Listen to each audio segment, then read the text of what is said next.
Dabhoi referral હોસ્પિટલમાં આરોગ્ય જોખમમાં ગંદા પાણીના નિકાલના અભાવે કમ્પાઉન્ડમાં લીલ અને મચ્છરોનું સામ્રાજ્ય જોવા મળ્યું.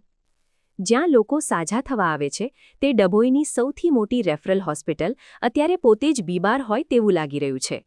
હોસ્પિટલના કમ્પાઉન્ડમાં ગંદા પાણીના નિકાલની યોગ્ય વ્યવસ્થા ન હોવાને કારણે ચારે તરફ લીલ જામી ગઈ છે, જેના કારણે દર્દીઓ અને તેમના સ્વજનોમાં ભારે રોષ જોવા મળી રહ્યો છે. હોસ્પિટલના પરિસરમાં લાંબા સમયથી પાણી ભરાઈ રહેવાને કારણે લીલ બાજી ગઈ છે.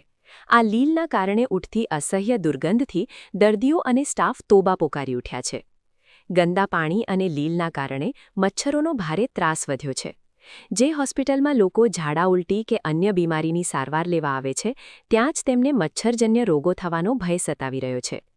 તંત્રની બેદરકારીને કારણે અનેક જગ્યાએ પાઇપલાઇનમાં લીકેજ હોવા છતાં તેનું સમારકામ કરવામાં આવતું નથી.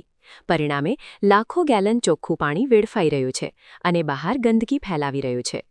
આ હોસ્પિટલમાં ડભોઈ શહેર અને તાલુકાના ગામડાઓમાંથી રોજના 1000થી વધુ દર્દીઓ ડાયાલિસિસ, કસરત કે અન્ય ગંભીર સારવાર માટે આવે છે. આ તમામ લોકોને ગંદા પાણીમાંથી પસાર થઈને હોસ્પિટલમાં પ્રવેશવું પડે છે. સરકાર આરોગ્ય માટે કરોડોના બજેટ ફાળવે છે, પણ અહીં તો સામાન્ય લીકેજ બંધ કરવાની તસ્દી પણ તંત્ર લેતું નથી. હોસ્પિટલમાં સારા થવા આવીએ છીએ કે વધુ બીમાર પડવા? એક રોષિત દર્દીના સ્વજને ઉઠાવ્યો સવાલ.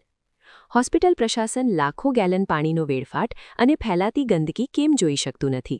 શું કોઈ મોટી બીમારી ફાટી નીકળે પછી જ સફાઈ અભિયાન હાથ ધરવામાં આવશે? લીકેજ રિપેર કરવામાં તંત્રને કઈ નડતરરૂપ બાબત રોકી રહી છે? ડભોઈની જનતાની માંગ છે કે વહેલી તકે આ લીકેજ બંધ કરવામાં આવે અને કમ્પાઉન્ડમાં જામી ગયેલી લીલની સાફસફાઈ કરવામાં આવે. જો તંત્ર હજુ પણ નહીં જાગે તો આ હોસ્પિટલ પોતે જ રોગચાળાનું કેન્દ્ર બની જશે તેમાં કોઈ શંકા નથી.